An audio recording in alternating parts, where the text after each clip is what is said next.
오늘 말씀 산상수훈의 마지막 부분입니다. 예수님께서 두 가지 비유를 주시죠. 집의 비유입니다. 나더러 주여 주여 하는 자마다 다 천국에 갈 것이 아니요 다만 하늘에 계신 내 아버지의 뜻대로 행하는 자라야 들어가리라.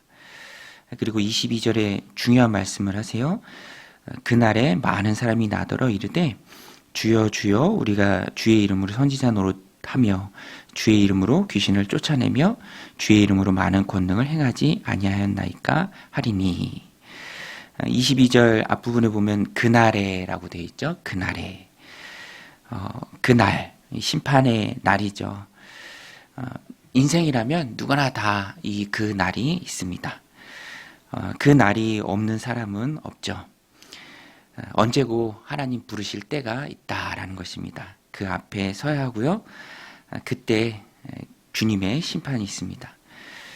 그런데 우리가 하나님 주신 인생을 살아가면서 언제고 내 인생에 있을 그 날을 생각해야 하는데, 그 날에 중요한 것은 내가 무엇을 행했는가, 또 내가 얼마만큼 주님의 이름을 부르며 어떤 능력을 행했는가, 그것이 중요한 게 아니고 하늘에 계신 아버지의 뜻대로 행하는 게 중요하다라는 것입니다.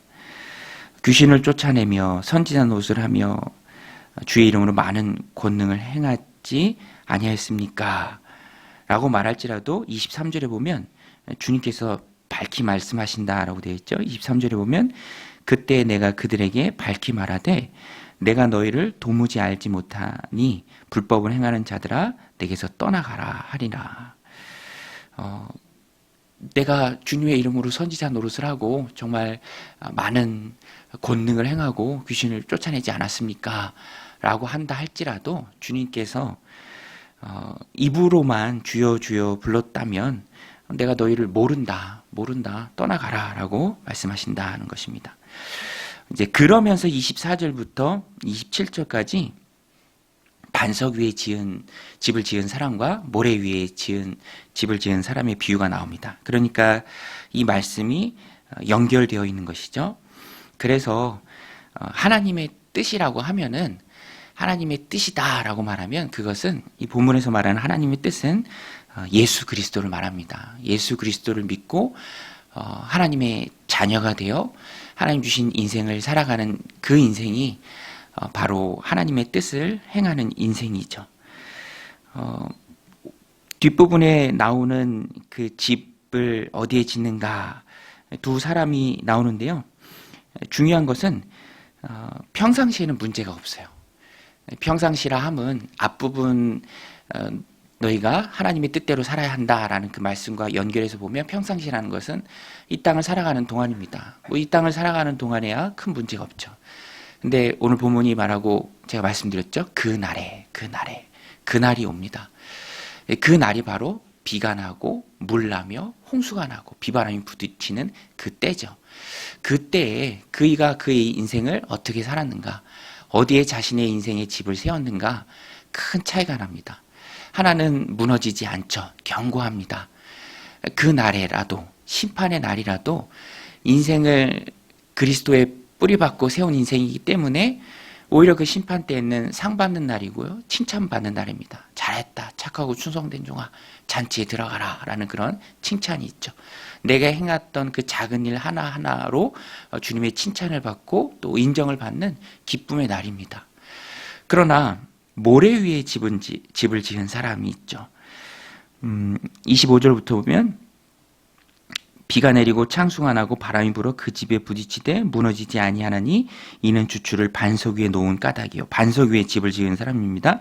반면에 나의 이 말을 듣고 행하지 아니하는 자는 그 집을 모래 위에 지은 어리석은 사람 같으리니 비가 내리고 창수가 나고 바람이 불어 그 집에 부딪힘에 무너져 그 무너짐이 심하니라.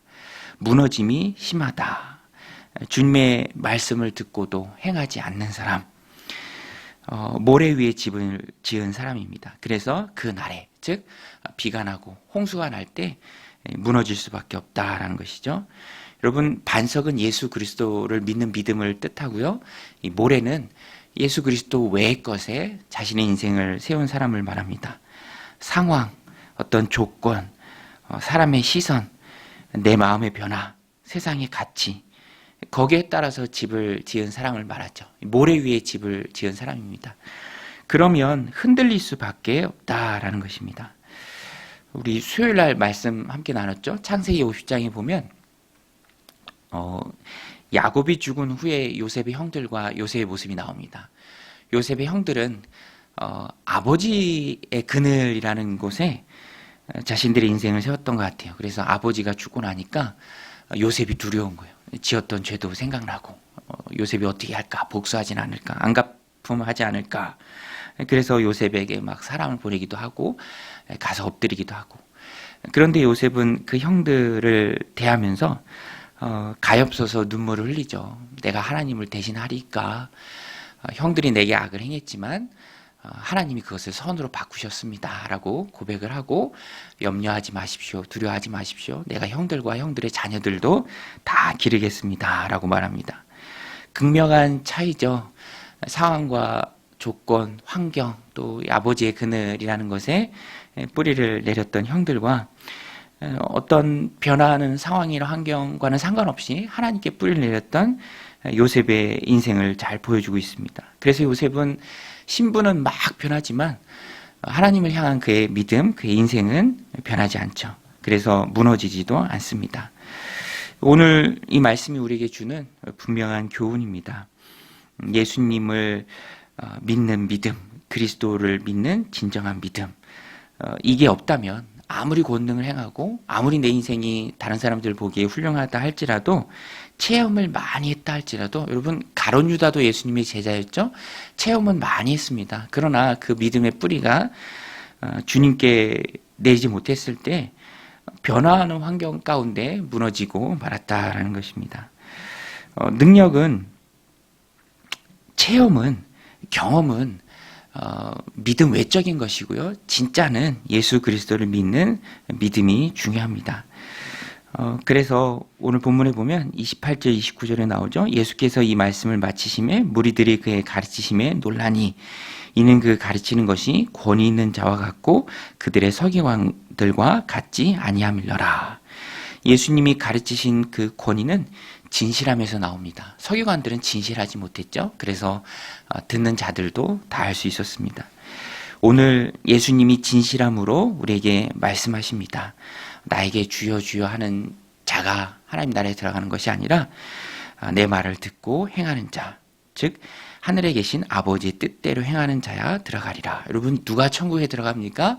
예수 그리스도를 구세주로 고백한 사람, 예수님을 통해서 하나님의 자녀가 된 사람, 그 사람이 하나님 나라에 들어가는 것이죠. 그래서 우리는 이 말씀을 통해서 우리 믿음의 뿌리를 더 예수님께 내리는 그 작업을 해야 합니다. 상황이나 환경이나 조건에 뿌리 내리면 그것이 바뀔 때마다 항상 변화해요. 마음이 흔들립니다. 이래야 되나 저래야 되나 흔들리죠. 그것이 아니라 예수님께 뿌리 내리는 견고한 인생, 무너짐이 심한 인생이 아니라 경과의 어떤 비바람에도 흔들림 없는 인생, 마지막 심판 때에 섰을 때도 그러하고 그 믿음으로 오늘을 살아갈 때에도, 또 하나님 주신 삶을 살아갈 때에도 견고하여 흔들리지 않는 인생이 다 되시기를 주님의 이름으로 간절히 축원드립니다. 우리 같이 말씀 붙들고 기도할 때, 하나님, 우리가 예수 그리스도의 뿌리박은 인생 되게 하여 주옵소서. 그래서 흔들리지 않는 견고한 인생 되게 하여